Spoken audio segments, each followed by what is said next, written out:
Deep seek versus ChatGPT గురించి brief idea మాట్లాడుకుందాం. బాగా డీటెయిల్‌గా ఏమొద్దు గానీ, జస్ట్ అసలు ఏంటి గొడవ అని.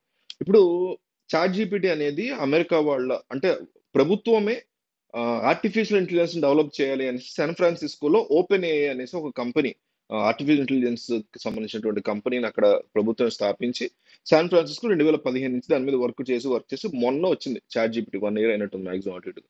సో, అది అవుట్‌పుట్ అంటే 10 సంవత్సరాలు పనిచేశారు.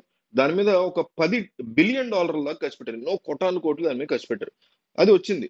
ఇప్పుడు ఏంటి మనందరం దాన్ని వాడతాం. లాస్ట్ 1 ఇయర్ నుంచి దాన్ని శుభ్రంగా వాడుతున్నాం. నేను కూడా యూజ్ చేస్తున్నా. దాంట్లో మళ్ళీ ప్రీమియం ఫీచర్స్ ఉంటాయి. మనీ కట్టి యూజ్ చేసుకునే ఫీచర్స్ ఉంటాయి. కొంతమంది కోడింగ్ కూడా దాని ద్వారానే చేస్తారు. ఇట్లా బాగా ఎక్సలెంట్ ఏఐ ఆర్టిఫిషియల్ ఇంటెలిజెన్స్ లో టాప్ లెవెల్ బాగా ఉపయోగపడుతుంది.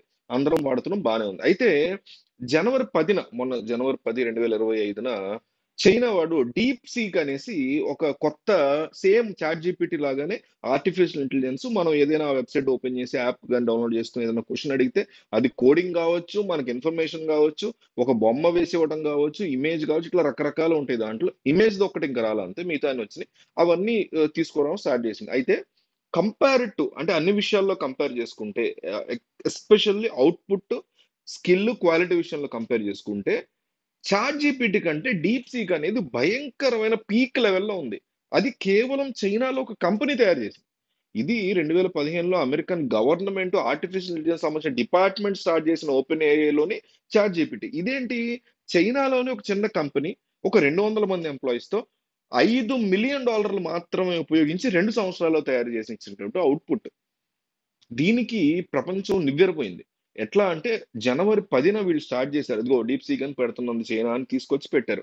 పెట్టిన దగ్గర నుంచి జనవరి 27 కల్లా అన్ని మాక్సిమం ఆఫ్ ద ఆండ్రాయిడ్ ఫోన్స్‌లో చాట్ జీపీటీని తీసేసి దీన్ని ఇన్‌స్టాల్ చేసేసుకొని యూజ్ చేయడం స్టార్ట్ చేస్తున్నారు అమెరికా జనాలు. అలాగే ఆండ్రాయిడ్ గాని, ఐఓఎస్ గాని అందరూ గూడా యూజ్ చేయడం స్టార్ట్ చేశారు. దాంతో ఏమైంది గూగుల్ వాడు కూడా జెమినై అని ఒక ఆర్టిఫిషియల్ ఇంటెలిజెన్స్ వాడికి కూడా ఉంది. ట్విట్టర్ వాడికి గ్రోక్ ఉంది. అట్లా వాళ్ళది కూడా దాటేసి పీక్‌కెళ్ళిపోతుంది. ఇక చాట్ జీపీటీ దగ్గరలోకి వచ్చేస్తుంది. దాంతో స్టాక్ మార్కెట్‌లో ఒక పానిక్ క్రియేట్ అయ్యి ఒక్కసారిగా స్టాక్స్ అన్నీ పడిపోయాయి. ఎన్నో వందల బిలియన్ డాలర్లకు సంబంధించిన నష్టం. దాదాపు $5 బిలియన్ ఎంతో ఎలన్ మస్క్ ఒక్కడే అంత భారీగా నష్టపోయాడనేసి చెప్తున్నారు. అంటే జనరల్‌గా అమెరికా అనేది ప్రపంచానికి టెక్నాలజీ విషయంలో ఒక అగ్రగామిగా ఉంటూ ఇన్ని సంవత్సరాలు ఉంటే, ఆ టెక్నాలజీ విషయంలో కూడా పీక్ ఆఫ్ పెర్ఫార్మన్స్‌ని చూపించి చైనా ఈరోజు ఒక అద్భుతమైనటువంటి లెవెల్‌కి అంటే ఇంకొక ముఖ్యమైన విషయం ఏంటంటే ఇక్కడ మనీ పరంగా గూడా మీకు చాట్ జీపీటీ వాడడానికి ఇన్ని డాలర్స్ ఖర్చవుద్దనుకోండి.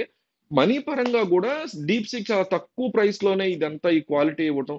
దాంతో పాటు డీప్ సీక్ ఇంకొకటేంటంటే వీళ్ళిచ్చే ఇన్ఫర్మేషన్ కంటే బెటర్ ఇన్ఫర్మేషన్ ఇంకా ఫాస్ట్‌గా ఇవ్వడం, అడిగిన దానికంటే ఎక్కువ థింగ్స్‌ని ఇన్‌పుట్ రూపంలో ఇవ్వటం, ఇవన్నీ కూడా బాగా హెల్ప్ అయ్యి డీప్ సీక్‌నే మేము యూజ్ చేస్తాం అనేటువంటి సిట్యుయేషన్‌కి తీసుకొచ్చి ఒక ఓపెన్ ఛాలెంజ్ చేశారనమాట. ఇంకొకటేంటంటే డీప్ ఇదొక డీప్ సీక్ ఒక ఓపెన్ సోర్స్.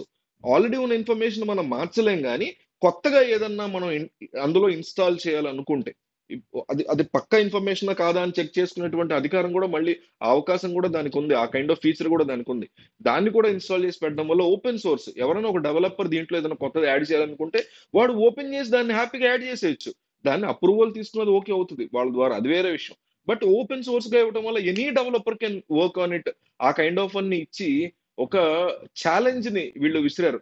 1985లో చైనాలో పుట్టినటువంటి కుర్రాడి వల్ల ఎలన్ మస్క్, జుకర్బర్గ్ వీళ్ళందరూ కూడా దాదాపు 108 మిలియనో, బిలియనో ఆహ్, డాలర్స్‌ని కోల్పోయినటువంటి సిట్యుయేషన్ ఉంది స్టాక్ మార్కెట్‌లో ఈరోజు. దీని గురించి మీకేమైనా ఇన్ఫర్మేషన్ ఉంటే కామెంట్ చేయండి.